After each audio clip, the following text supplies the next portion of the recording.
and welcome to Follow Everton. I have a very special guest with me today, Steve Ely. How are you, Steve?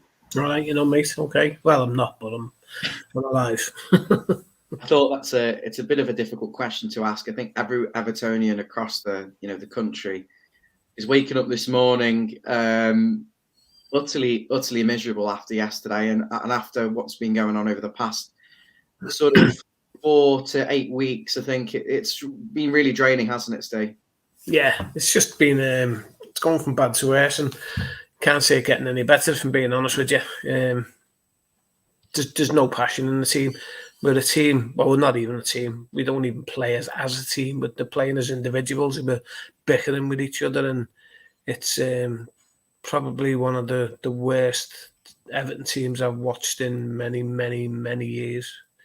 Mm. And you say that having seen Martinez's decline in the 2 bottom half finishes and the Koeman mess and the Allardyce mess. So do you think it's as bad as that, or do you think it's worse? I think it's worse. I mean, I didn't think anything could darken my day the day Sam Allardyce walked into Goodison Park. But at least we showed a bit of passion on the pitch. This fella's come in, cast a shadow as soon as he walked through the doors, and we all knew. I mean, everyone called it. He'll be gone by Christmas. And yeah, you weren't for Rafa at all. I remember distinctly. I personally hope he is gone. I mean, just get him out of our club before it's too late.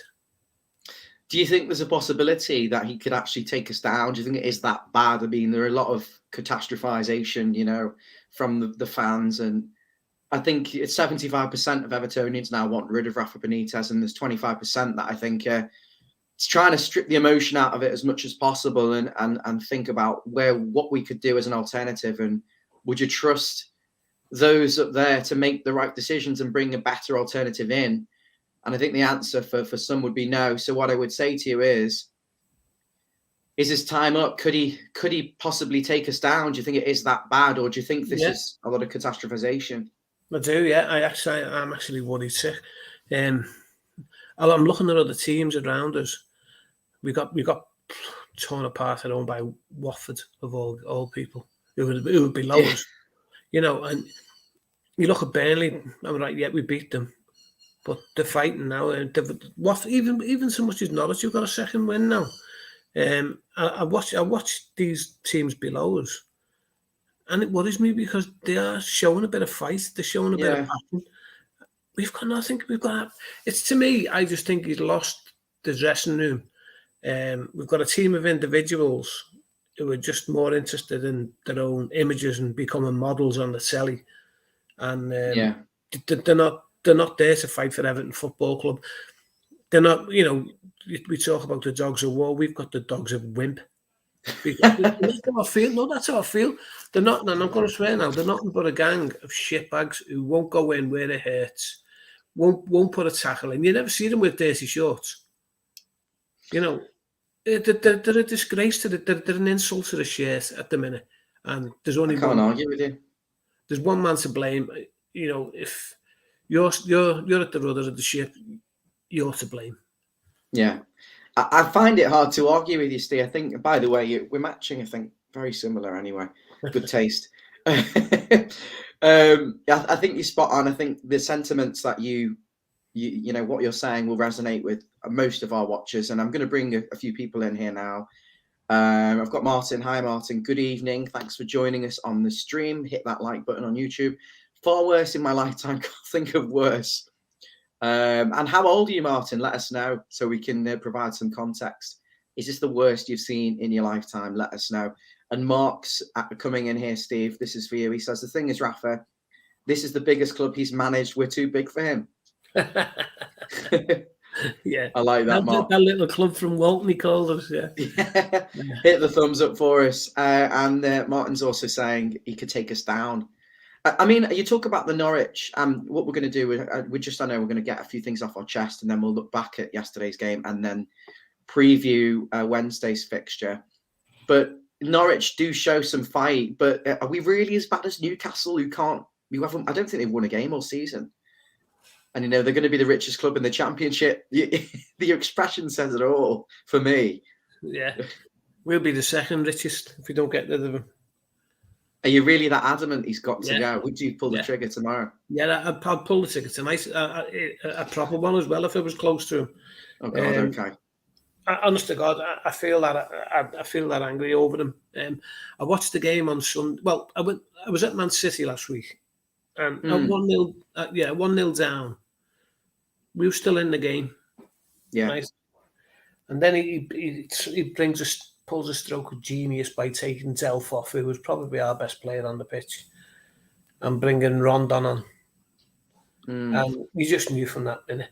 He'd done the same the week before, actually, against Spurs at home. Right, okay, Spurs, we could have won that game, but then he decides to take the whole midfield off again. And we just opened up. We opened up like the Red Sea. We parted like the Red Sea. And he'd done exactly the same. We had three strikers on the bench on Sunday, yesterday. And he never even give one of them a 10-minute run out. And, to bring one substitute on when you're chasing a game against a poor team, he's clueless. He's absolutely clueless. So you think he's making a lot of mistakes in his setup, his personnel, his tactics, and he's not also making the substitutions when he should be, or giving the kids a chance? So there's not much he's doing right, really. No, in your opinion? I think his decision making and substitutions are atrocious. I mean, that Spurs game, where everyone was bemused by he took the midfield off. And do you think he's a manager from the past? Do you think he's not a modern coach in his way of thinking? Well, he went to China and he took a team from a farmers league down for the first time in history, and then decided to bring Rondon back with him. That tells you everything to me. He's just. He's finished. I don't know. I just think he's lost the plot. He has. I've got Steve. Hi, Steve. Hit the thumbs up for me, please, Steve. Do you think Rafa will go if we get beat on Wednesday? The problem needs sorting ASAP at board level. It is. I like your spelling of board as well, because I think that's how everyone feels being a Blue. And apathy is sinking in, isn't it, Steve? It's the connection. Rafa said there was not much of a connection between the fans and the players and last season, but I don't see that this season as well. Do you think Rafa will go if we lose to Liverpool? I know we're going to talk about Liverpool in more detail, but do you think that could spell the end of it if that game finishes with the red half of Merseyside singing his name and us cursing it? Well, it's inevitable. They're going to. Agent Rafa, I mean, the board were pre-warned about this, but they still buried their heads in the sand and appointed him. They didn't listen to the fans. They're supposed to be, they call themselves the People's Club. They haven't listened to the fans in this situation whatsoever. And that's coming from someone who's been heavily involved with the fans forum in the past. And do you think it is on the downhill as well in terms of anyone listening to anyone at the club? It's disappointing. That's all I'm saying. It's the club needs to start listening to the fans. I agree. And can I ask you just to play devil's advocate, because you know me, I try and stay as balanced as I can and let everyone else fire their opinions away. But Rafa Benitez can't be held accountable for individual errors like Andros Townsend kicking someone in the knee, kicking someone in the head like yesterday. Also, can he be held accountable for the injury situation? I think if Calvert-Lewin had been fit, Everton would be sitting, I'd say, at least 10 more points. I'd say 3 more wins minimum, and I'd say another 10 goals, because he would just make us open up better and finish things off. You look at some of the chances that Rondon had yesterday, where Damari Gray came off the bench and was firing them across. Brilliant crossing, only stuff we could dream of last season. And you think if Calvert-Lewin had been there, I guarantee you he would have scored at least one. And losing points week in, week out because you're losing him. Now, on one side, why haven't we got an adequate backup? That's a question for those at the top. That's a question for recruitment, because we've got 2 yard dogs in there and a couple of kids. But it's hard to say, have a go at Rafa. As I say, I'm just playing devil's advocate. I don't necessarily disagree with what you're saying, but how can Rafa be held accountable for the injuries? And in my opinion, it is really the injuries that have cost us, because I think, yeah, the set pieces have been dire, yeah, but that wouldn't see us in where we are in this position, just poor set pieces and a few missed decision, poor decision making, because I think Ancelotti made mistakes. Other managers will make mistakes. So to that, can you answer me? Do you think Rafa can be held accountable for Calvert-Lewin's injury, or do you think he should be given a little bit of allowed to have that excuse and allowed to be judged in a more fair environment? Or am I just chatting bollocks? Be honest. Chatting bollocks. Chatting bollocks. So you think that Rafa should be able to work with what he's got there, and a sign of he a should good accept. Manager. The sign of a good manager is to extract the best out of what he's got available to him. Okay. Now you always know a good man manager will turn duds into better players. You know, we've seen it happen time and time again. He can't. Rafa Benitez is a stubborn, selfish manager, and he's been called that tonight. And I haven't. Stubborn, yeah, for sure. He's been called a stubborn, selfish manager tonight by Richard Keys, I believe it was. Not just myself. Alicia Keys. Yeah. But I don't know. You pick your tactics. You set your stall out how you want to play. Now we all slaughtered Martinez for having no plan B. We all slaughtered Koeman. This fella's got no plan A. Never mind a plan B. I swear to God, I have seen better Sunday League football. Isn't it about trying to get, little triangles on the wing and try and find some space to cross the ball into no one? I mean, to me, from what I've seen, it seems he talks about counter-attack, but I don't think we're that good in transition. At the start of the season, I do think we went from box to box quite quick.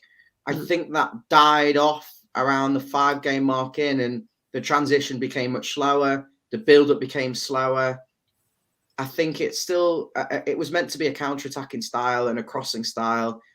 I'm not seeing that. I think it's flawed because we haven't got the personnel. So you're right, he hasn't adapted to what he's got. Yeah. At the same time, again, I will repeat it, he hasn't had Andre Gomez. Sigurdsson, he's had his contract terminated. James sold. And, he's without a lot of players.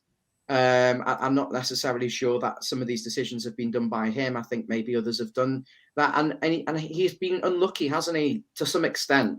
But what you're saying is he should do better with what he's got. Do you honestly believe he could do better with this group? No, I don't. No. Do you think anyone can?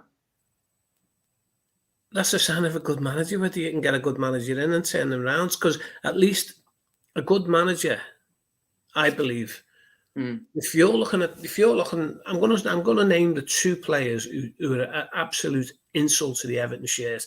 It's Iwobi and Rondon, right? You're watching them week in, week out, and you can hear the fans moaning and groaning. And if you're a football-minded person, they're not footballers. Rondon, I believe, has taken up boxing to try and gain his fitness. The only boxing he should be doing is packing his belongings into the box, and get out of our club, because he's a fraud. He's an absolute fraud. Iwobi. Brilliant, Steve. I'm absolutely 100% sure Brands has told the manager, you must play Iwobi because I've paid 35 million. You're going to make me look foolish if you don't play him. He's not. Was he Brands signing, or was he? I was told he was one of the agents. No. Last minute, last 3 or 4 minutes in the transfer window a couple of years ago. It pressed bid, like on eBay. Bid. Yeah, Alex Iwobi.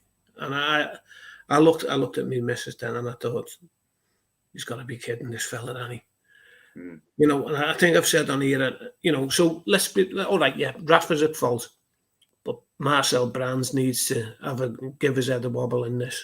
Yeah, now you met someone at the club recently. I'm not going to say who it was, but you mentioned that they are quite senior within the club, and you said you were critical of Marcel Brands. And what was the sort of feedback you were getting from that person? Very defensive of him and his. Very defensive of him, yeah. Blowing smoke up his rear. Does that make you think that perhaps Marcel hasn't been allowed to actually do what he's being paid to do, which is kind of dictate a football philosophy, oversee academy? And because from my perspective, I see it as, hear me out, I'm entitled to my opinion on this. I think he's been given. I think under Silva he had some cohesion with him, and I think there was a plan. I do genuinely think that there was a plan there at the start. I think they wanted Doucouré and Kurt Zuma and Zaha possibly. But I think if they'd have got them in, we wouldn't be in this position now, because I think that's really what we were lacking at that time.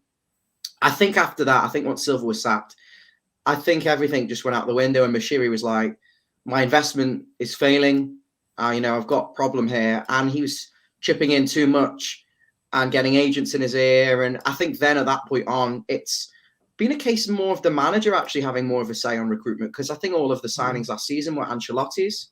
I think Doucouré and Ben Godfrey perhaps were Marcel's still, for sure. Ancelotti said he didn't want Doucouré, if you remember.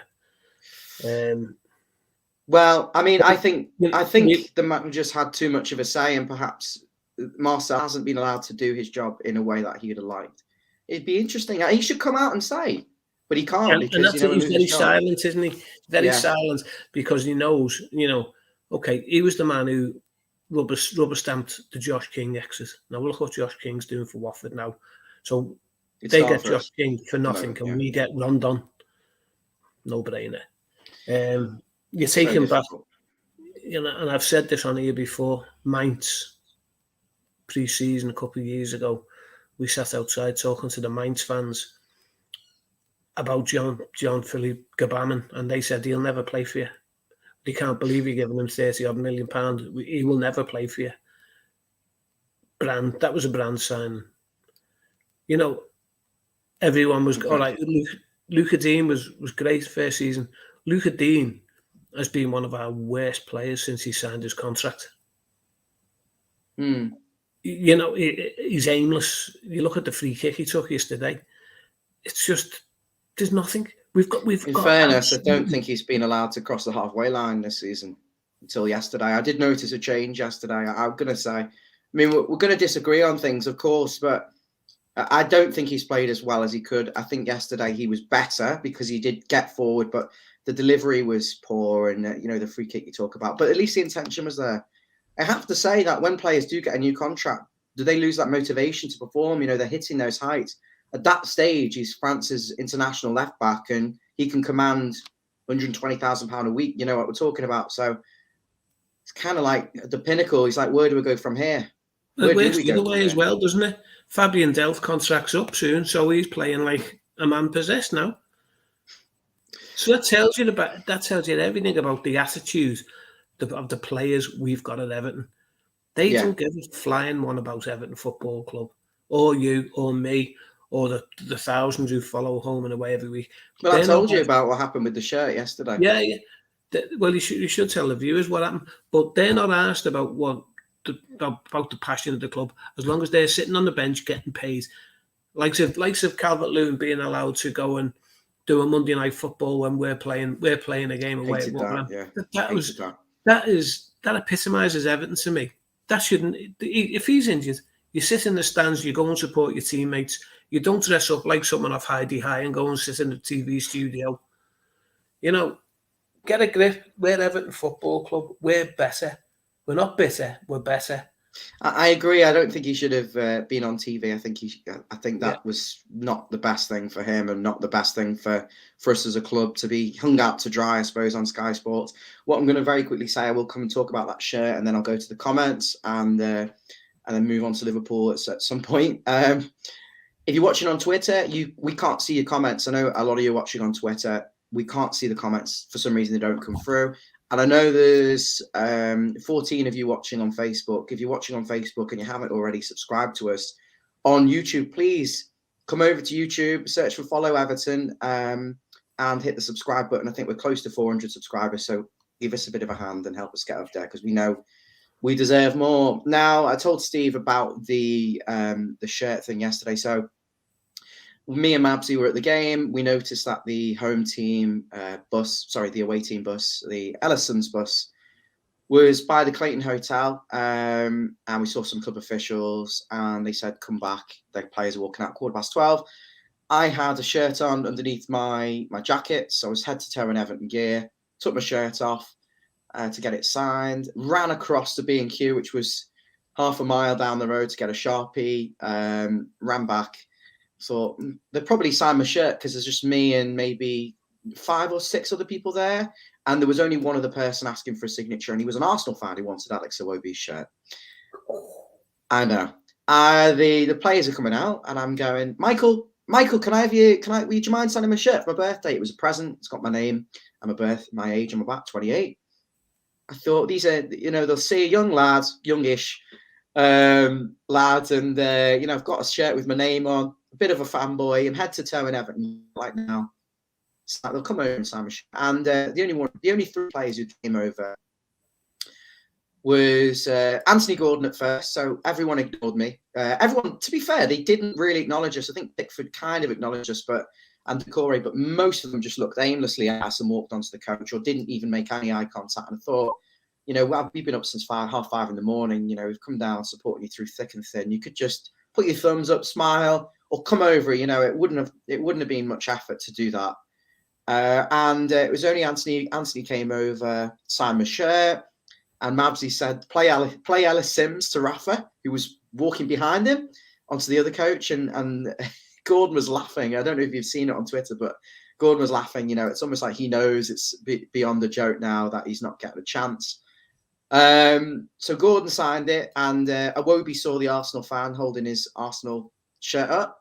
So came over to sign. Obviously, he couldn't not sign my shirt with signing this guy's Arsenal shirt. And then Seamus, I think, felt compelled to do it because he was the last on.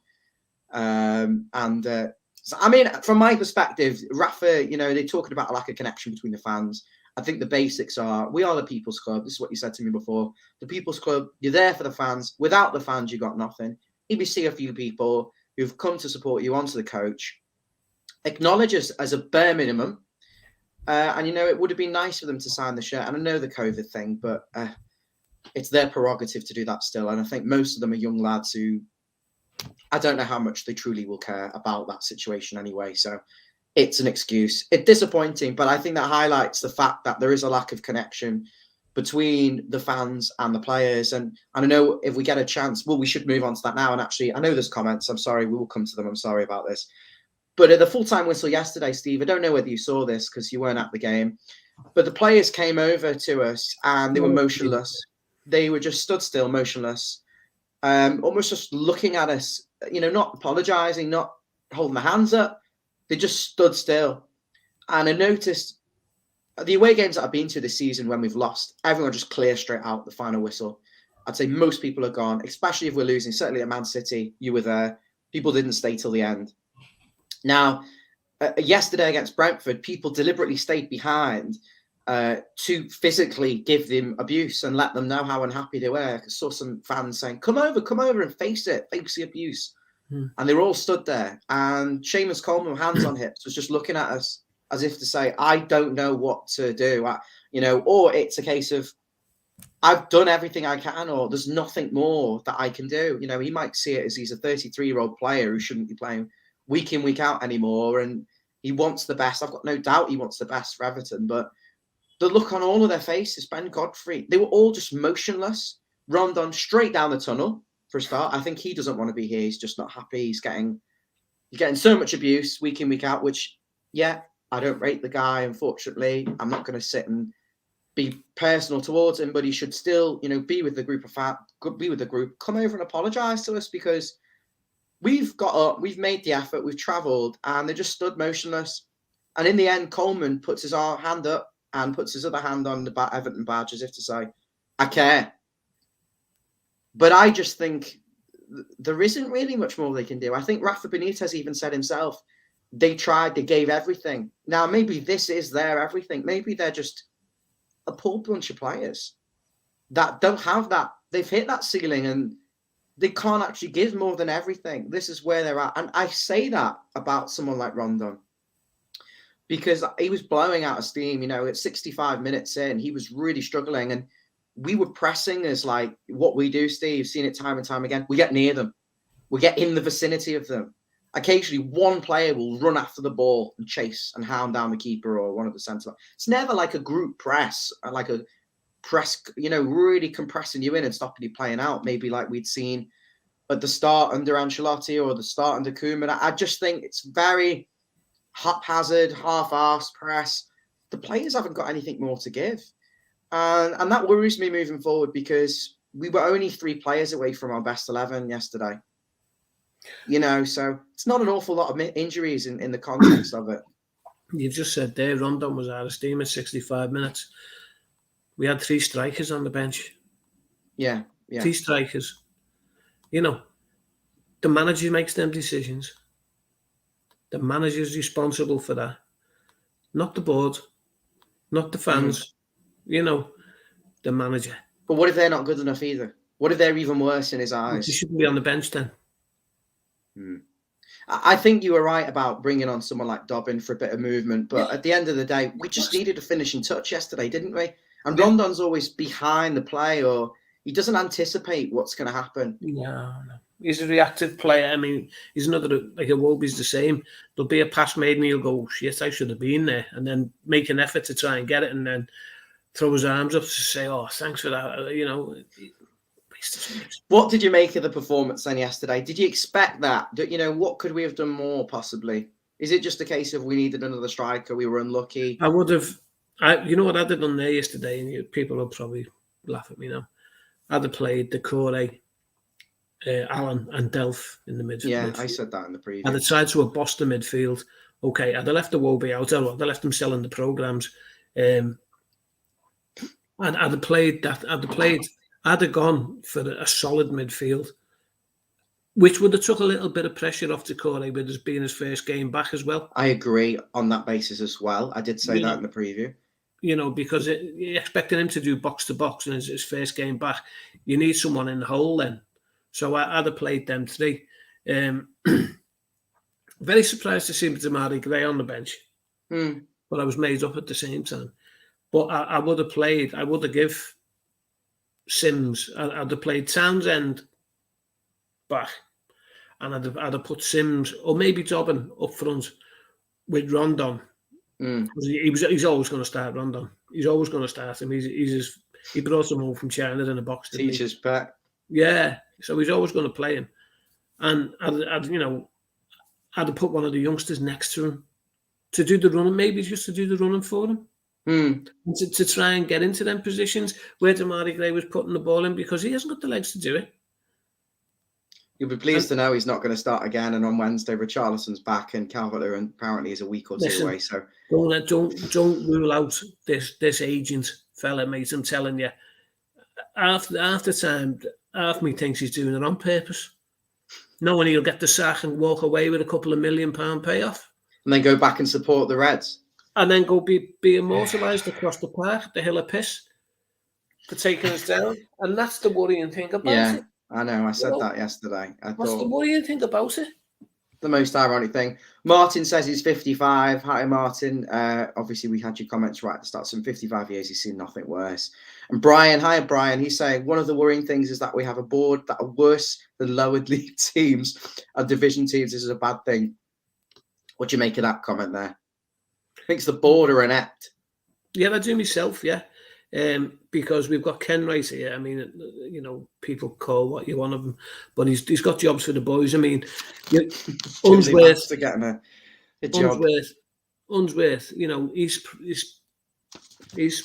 supposed to be providing the path for the first team for the under-23s. We get them in the under-23s and then we sell them for nothing, or we give them away for nothing because they're not good enough for the first team, or they don't get a chance in the first team. We've also just took on Jose Baxter, who's just not come out of prison for drugs. We've given him a job now. Duncan, what does Duncan do? What does he do?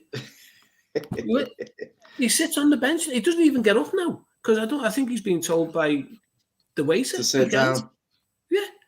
So what do these people do? So I totally agree with Brian. The board are in it, and then that goes from Denise all the way down to Mashiri. He's not ruthless enough. If he wants to be ruthless, take over the control the whole of the club, not just 3/4 of it. Thanks for your comment, Bri. I appreciate that. Steve, great answer. And I'm moving on now because I've got so many comments. Thanks everyone for watching. It's much appreciated. Mark saying the thing is we've been screwed over by VAR and financial fair play. We have the worst injury list ever known. So there's a few excuses in there. I mean, and I don't disagree with what Mark's saying there, because that has happened. But you've seen too much of a negative influence from Rafa Benitez to say that, you know, he is the overriding problem as well. You look across the park at the dark side, right? They've got kids waiting in every position on the pitch. And what they do over there is they'll drip feed them. They'll lose Van Dijk. They'll drop that Nico Williams in. They'll use Robinson will fall out, come out. They'll run that. What's that lad who scored against us? They've got them, but they're getting a chance. They're not getting a chance at Everton. Ancelotti wouldn't give them a chance. Now he won't give them a chance. You know, it's baffling, mind blowing. Rob says, can't see where the next points are coming from. Totally agree. It's scary. I agree, Rob. Hit the thumbs up for me on YouTube. It's difficult looking at the fixture list. I mean, I do want to go through these comments, but I think we probably should come back to them just because there's quite a lot. I know Dave, Steve, Brian, Tim, I know you're in the comments. Martin, I'm going to come to you as soon as I can. I want to try and focus as much as I can on the Merseyside derby now, if possible, just on the basis of time as well, and then come back to the comments. So Wednesday, obviously, Liverpool are coming, and a lot of fans are debating whether to actually go to this game or to just do something else, because they're coming to Goodison Park in ridiculously good form. They're back to the situation where even when they don't play well, they can still win. And if they don't play well and they're not getting, they're not creating anything or anything, they're getting decisions to go their way. I believe in the Atletico Madrid Champions League games, both games, Atletico had players sent off and had penalty shouts turned down that should have been. And they're getting decisions their way again, Liverpool. They're back to their sneaky best, How do we stop? Because we know Liverpool, it's the same team as it's been for 3, 4, 5 years. We know what they're going to do.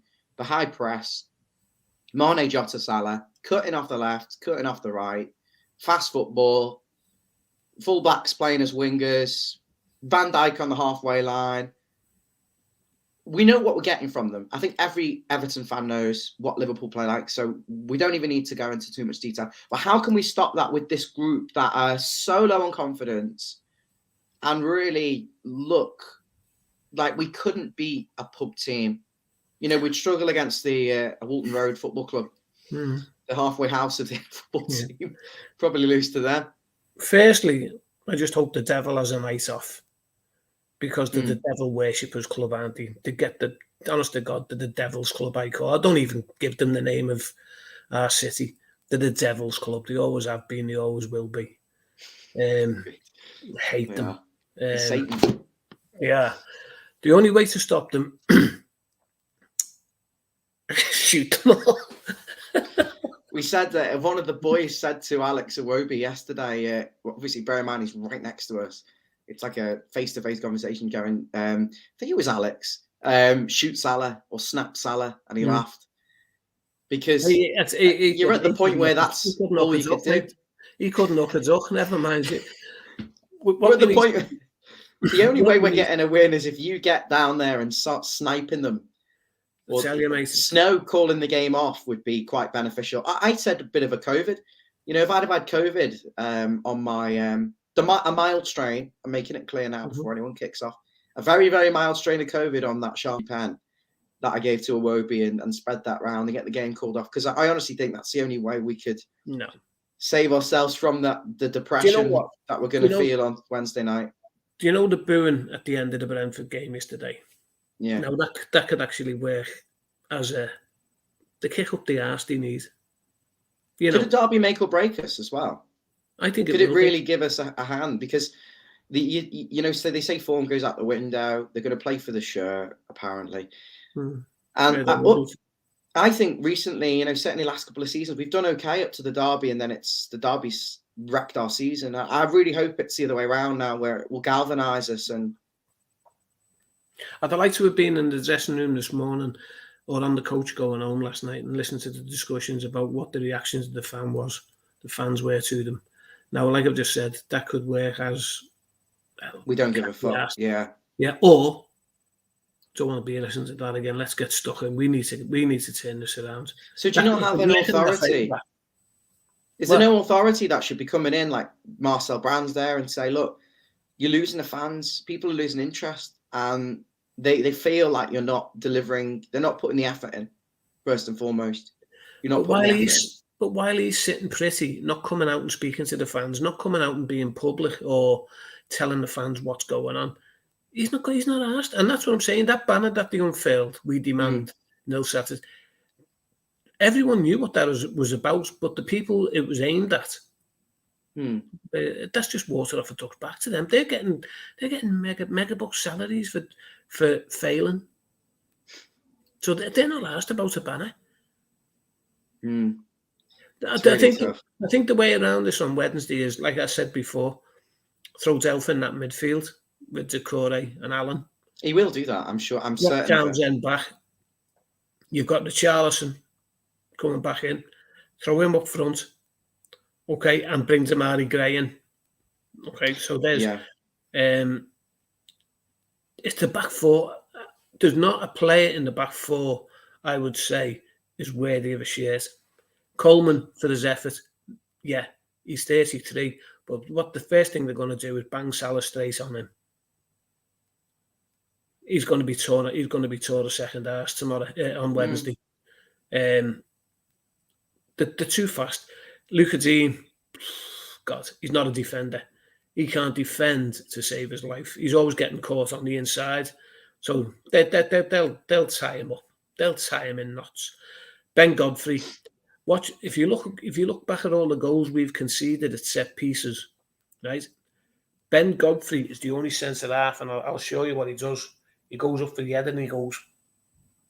He's like Brett Angel. His head goes in like a tortoise, right? And he's always, if you go, honestly, anyone who's watching, go back and look at all the goals we've conceded. Ben Davies is behind every one of the people. He's behind them. Up against Ben Davies like that, and that's the end of it. Watch it. Go back and make a point of having a look at it, because it's about 5 occasions he's done it this season. He is awful. He is absolutely awful, and I feel sorry for Michael Keane. He's not just any. He's not the best, but at least the best of what we've got at the back there now. And I hope Yerry's fit. I hope Big Mina's fit. I mean, I pray Mina's fit, but let's be honest, he's going to take a while for anyone coming back now, Gomez, Calvert-Lewin, and then to take a while to get up to speed. Michael Keane, for me, is the defender without the aggression, without the ability to defend 1v1, without the pace. And then if he loses his aerial ability and gets caught under the ball, as we've seen a few times, then he becomes redundant. And I just want to say, actually, Ben Godfrey and Michael Keane and that defence, I thought, were fine against Brentford. I have no complaints. I thought they dealt with. Yeah, they had nothing. Well, I'm just saying it. Brentford was shite. Yeah, I didn't think anything of Brentford whatsoever. But what I'm saying, they did everything they could have done yesterday. There was no problem for me. I felt they defended well. Liverpool's a different test. The movement's ridiculous. They run in behind. They run it to the side of you. They move it so fast. They switch the play. They got everything. I hate to say it, but we're going to get battered. And I don't see how we can stop that. I mean, maybe we could play for a point. Firstly, we've got to stop this ridiculous playing out from the back. 2 centre halves, left and right of the keeper. That's got to stop. Sucking you in, and because they come at you. They don't come at you in 1s and 2s. They come at you in 3s and 4s. Right, and in a toxic atmosphere, it's not going to work, is it? The fans are going to be straight on them. So get the goal kicks in their half. No arsing around at the back. None of that shite. It's dreadful. If we battle, can we get something? If we really battle and fight and tackle, and I'm not talking about giving the stupid yellows away, because Delph, it's going to happen. They're going to get booked, Alan Delph. I'm talking about proper aggression channeled in the right way and playing on their weaknesses, which are few and far between, but they leave a lot of space in behind their defence. But you look at our team and you think, who's gonna win the gold medal here and take Andy Robertson out? You look around our team and you think, no one. We've got no one to do it. And that's the main thing. We've got no angry man in the team. That's what you thought Alan was brought in to do. Yeah. He was my piece of need, as I always said. You'd have your piece of need, you build your team around him, you'd have legs around him, who'll do the running, who'll do the nasty bits, let him be the aggressor. Not happening. I can't disagree with you on that. I'm bringing the comments in now. Okay, so I have Rondon as a joke. He didn't appeal for a pen yesterday. It wasn't looked at. I don't know. I can't answer that. But it was even mentioned on Sky Sports. Martin's saying our only realistic net point is in Newcastle. So we've got Leicester, Chelsea, Crystal Palace on the 12th. Arsenal next Monday. So he doesn't think we're going to win till Newcastle. We'll get a point against Newcastle. We'll go down if we don't pick up anything before. I mean, it sets a really negative precedent. And is there any money to spend in January to perhaps fix this? There's rumours going around this 35 mil. I don't know. I don't know. The problem is if we sack him, that's going to cost a fortune. It's going to cost, Does that? I don't know whether this is true. Does that come out of our financial fair play pot, or does it come out of overheads? Yeah, because the Bramley Moore stuff doesn't affect the FFP in the same way that you'd think. So no. There must be some sort of playing budget. They sold players. They've let players go on contracts. I think they can do deals. I'm keeping the faith because otherwise it's going to get far too pessimistic. Martin saying they did double over as I see. I'm not quite sure what you're referring to. Derby game will be like playing against a team in the playground. Yeah, it's going to be an arse whipping. I mean, I'm hoping we're going to show some fight and some real aggression. Eileen, hi Eileen. She's saying the players are too lazy. Yeah, I totally agree with you. I was going to say, come on, Eileen. But I totally agree with you. Don't get many female viewers. Don't scare them off. I totally agree with you. You know, they lose the ball, they walk back, they don't even attempt. There was one yesterday, wasn't there, where Decore stopped the goal, and he was arguing with Ben Godfrey because someone had stopped running and tracking back. And I totally agree with Eileen on that. Totally agree with her. Just on Iwobi very quickly, he never had the medical yet. He was on a yacht, wasn't he?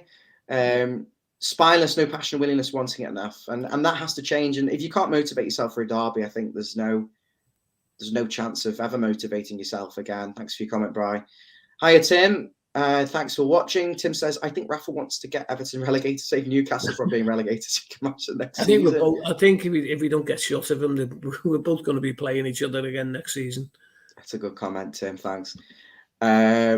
Quality of crosses woeful from both fullbacks, and Rafa's limiting Dean. And Dave, hiya Dave. Good evening, my friend. He says the players except for Seamus and Gordon don't care. You can't really argue. I mean, as I say, no, I don't think it's there. I don't think it's there. You like Satosin and that just sitting on the bench as well, collecting 120k a week. Why aren't we giving him a go? Maybe he can't be any worse. It's just case of the teachers. Tim's saying sad saying things fall apart. Yeah, it's extremely depressing. That's why we've got to act now, Tim. We've got to do something now before it's too late to leave it till after Christmas and then try to react to bring someone in to save us. We've got to do it. And I know it sounds a bit ad hoc and a bit gung-ho, but it's got to be done. I'm sorry. Coleman is past the sell-by date. But shows passion. Gordon's trying his best. Again, Scouser, showing passion. We're fucked. So am I. No wonder why you got two-finger salute after the game, yeah. Were you there, Dave, yesterday? Did you see all that, the fingers up? I don't know whether it's taking it too far, really, but... I think the last time I only seen anything like that with an Everton team was Dynamo Bucharest away in the UEFA Cup qualifier. We got... Was that 5-0? 5-1. We went over there. We got walloped and didn't even turn up. And back in the airport, in Bucharest airport, the team come in and the whole there was a couple of towels there, and all in the airport at the same time, just turned on. And that was the last time I've seen anything like that. Was that physical or just fingers and you're not gestures and shirts and that? Yeah. I think Phil Neville just sort of like give it the hand sign. You have to say, "Don't talk to us." Was it Phil? I think it was Phil. No, it wasn't. It was. I think it was Yobo. Yeah. They look like It's each a other. bit rude. Coleman's a disgrace of a captain. He's part of the problem. I've heard people say that. They were getting the ball to Rondon. He isn't good enough. Brentford kept giving us the ball. No, we couldn't threaten them. Brentford were scared and dropped off, I think. Yeah, totally I don't agree. think Brentford were good. Sims would be better suited to do something with the crosses than Rondon. I saw him against Blackpool. Is he that good? He's better than Rondon. You're better than Rondon. I know that. Brentford were poor, still couldn't get a result. Yeah. That's the frustrating thing about it, Brian. That's the frustrating thing about it. That was our chance to try and turn that, to go into the derby with 3 points under our belt and a little bit of momentum. They were there for the taking, 100%. Of course they were. From the minute they started, I thought man for man were better than them. With a big name, they're a small club, no offence. Small club, new stadium with all these multicoloured seats, and they're just happy to be in the league, you know. Why are we going there and showing them that much respect? God one substitution when you're chasing the game is inexplicable. It's just anyway. Talking about playing Tosin up front with Sims and Dobbin, but I just don't know whether you get anything. I think it would become too wooden then if you've got Tosin and maybe Rondon, or Tosin and Sims. I think, you know, 2 statues perhaps up there, and then a very flat defence and a very flat midfield with no flair or creativity. Richie will be back. Richie will be back on Wednesday, so you'd put someone with a bit of legs next to him, and I'd put one of them 2 kids next to him. I think here you go. He said, "This is for you, Steve. Who comes in if Rafa goes?" I've been reading tonight. The paper talk again, but they were looking at the Danish manager, Kasper Colin Bendy or something like that. He's the actual Danish national team manager at the minute. No, I wouldn't say Big Dunk. I think he's part of the problem as well. But that's what the papers are saying tonight. They're looking at the Danish international manager. Interesting, Steve. I didn't know that. I'll have to read up. Just quickly going through some of these comments. I know some of them are past their point, but most of our players should be replaced. The squad. We've talked about the lack of strength and depth time and time again. I think we have championship level replacements when anyone ever gets injured. So it's something that needs to be addressed. And Steve, it's really difficult to bring anyone in. We'll be wrapping up in about 10 minutes, by the way, just before the hour mark, if that's okay with you. You can't attract players to your football club if you haven't got Europe or you haven't got the big wages. And at the moment, we haven't got either of them. So how can we, yet alone, bring squad players in? Never mind improve the first team. It's just not happening. We just have to find a way of structuring deals and attracting these players in and sell a story, sell an ambition, perhaps. Martin says you make your own luck against Liverpool. They're a top side. And Dave says we can't cope with the team against pace. Yeah, any pace and movement, and we really struggle. We'll get cut apart. And Liverpool, you can try and expose that weakness of the space in behind, and really hope they have an off day. I don't see it. They haven't had an off day yet, really. If we don't stop the bad rot, it's going to get harder and harder. And it's going to take years. We'll sit back and end up falling apart. Here's a comment from Steve. Make no mistake, lads, we're in deep shit. Yeah. There's not a single leader amongst the squad. After blowing hundreds of millions of nicker is absolutely criminal. Moshiri needs to get a effing grip of the club, and urgently so. Totally agree. Hit the nail on the head. Totally agree, Steve. Totally agree. And Steve Chapman, in response to Steve Delaney, thanks, guys. Please, both of you, hit the thumbs up on Facebook. They're both saying that was a good comment. I don't think anyone's going to argue with you. And Richarlison should have been sold off in the summer. This is from Tim. See, I agree with that as well. And the other thing that is, let's go back to last season. We were struggling again last season. We didn't have a winger, but we let Walcott go out on loan. Okay.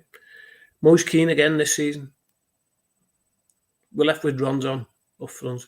And Moise Keane, who's our player, is out on a 2-year loan. He wanted to go, though, didn't he? Yeah, he wanted to. So why didn't we sell him? When we got the offer of 30 million from PSG, we should have said to him, give us Ghana Gay and 10 million and you can have him. Give us Ghana back. or give us the 30 million. That would have give the waiter some money to spend in the window. Losing Gay and not signing Zuma for me was a catalyst of all this downfall originally, for sure. The spine. Because I think Marco Silva, had he had that investment in that second window, Zuma signed, kept Gay, brought in Decore, brought in Zahara, and signed Decore and Zahara and Zuma on a permanent, I think we would have been doing really well. I honestly think he could still be manager at this point with that team. It was a good team. We need to play with fear. We need to play with fear in our play. If Rondon plays at front, we're not watching. Yeah, I don't see that happening. And spot on, Steve. We're all too nice. I think everyone likes Steve's comment from before. Gary Adamson, hi Gary, says not looking forward to it at all, mate. What do you think of that? You know. Is anyone looking forward to it? Looking forward to it like a hole in your head, I suppose. Everton, let me just read this article. Everton officials have one name in mind as they prepare for the new reign. Denmark boss Kasper Hjulmand, Hjulmand, the main candidate to replace Benitez. Show me. Which site is this? Is this credible? I'll send it to you. Boom.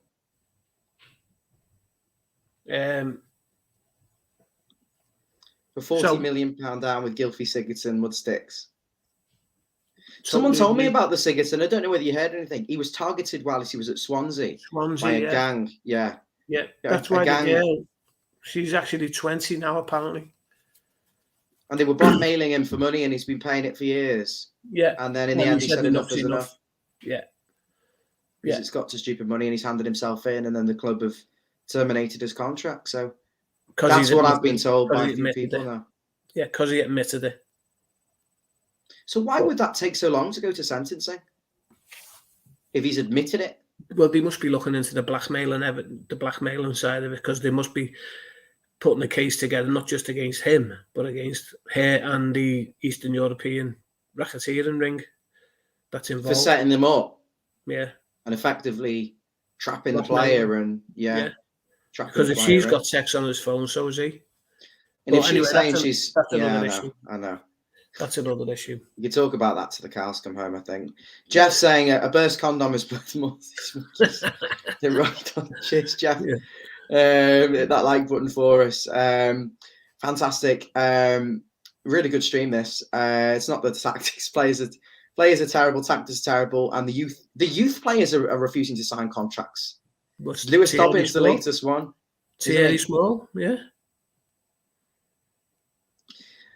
Richie will go to say if we go as not a consistent team. They're all good. Calvert-Lewin off at the end of the season. Richarlison off at the end of the season. I think if it's another bottom half finish, you can't expect them to stay. But they are part of the problem. A lot of these players. So, can I just ask you, actually, just going back to Tim's comments, Steve, about the contracts? Is it just because that they don't see a future coming through, or do you think it's more to do with the wages that we're now offering because we've tried to reduce that wage bill? I think it's the pathway. I think I drove for the academy for a few years, so I was taking Tyler Onyango. I mean, I've been taking him home since he was 15, picking him up from school, and so I know quite a lot of the under 23s as they are now. I don't believe they see a pathway to the first team, and you can see that because I think Tyler's had a couple of games. Thierry Small got a game last year under Ancelotti. You got 10 minutes as well. Apart from that, Dobbins had a few run-outs. There's just no progression for them. And I think the only way they can progress is to leave Everton because, like I said to you earlier on in the show, we get them, we bring them through to under 23 level.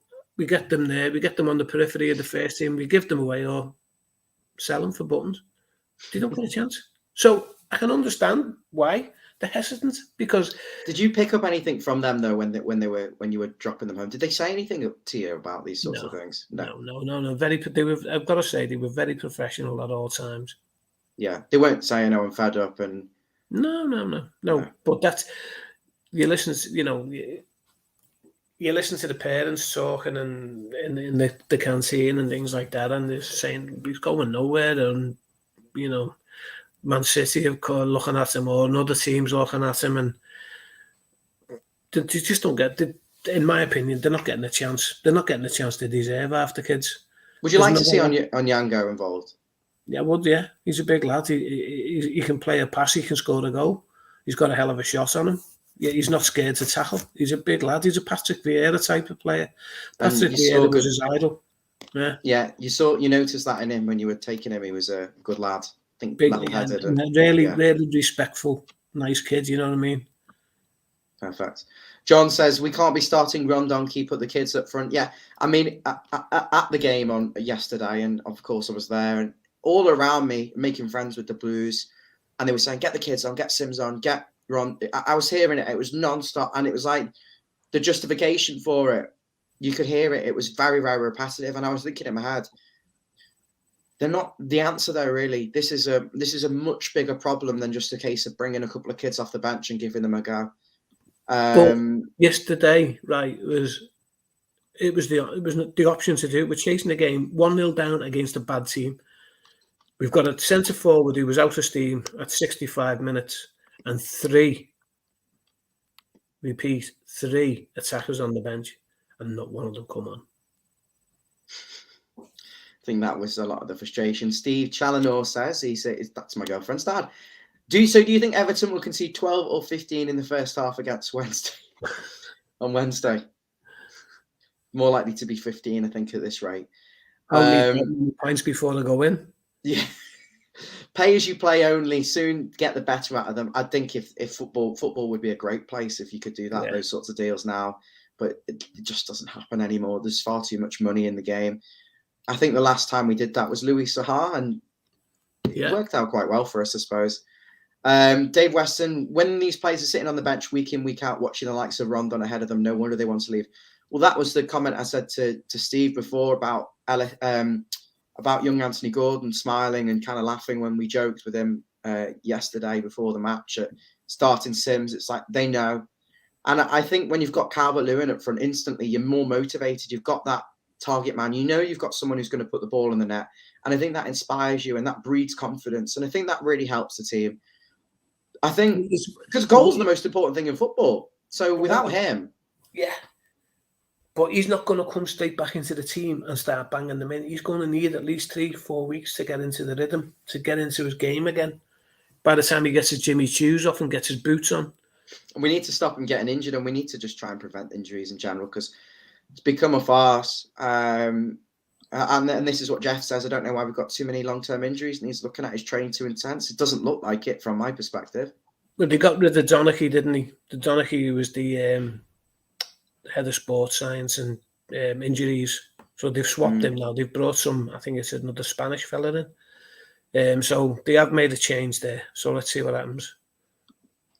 We can't get rid of players under contract. So everyone leaves at the end of the contract, don't they? We just can't seem to get anyone out on a deal. But if you look at like Liverpool, they seem to get crazy money for fringe players. And yeah, because we're paying these no marks ridiculous amounts of wages. You know what we're paying Cenk Tosun, what we're paying Alex Iwobi, what we're paying Fabian Zelf. They're on ridiculous amounts of money, and that's why we can't offload them, because no one can afford their wages.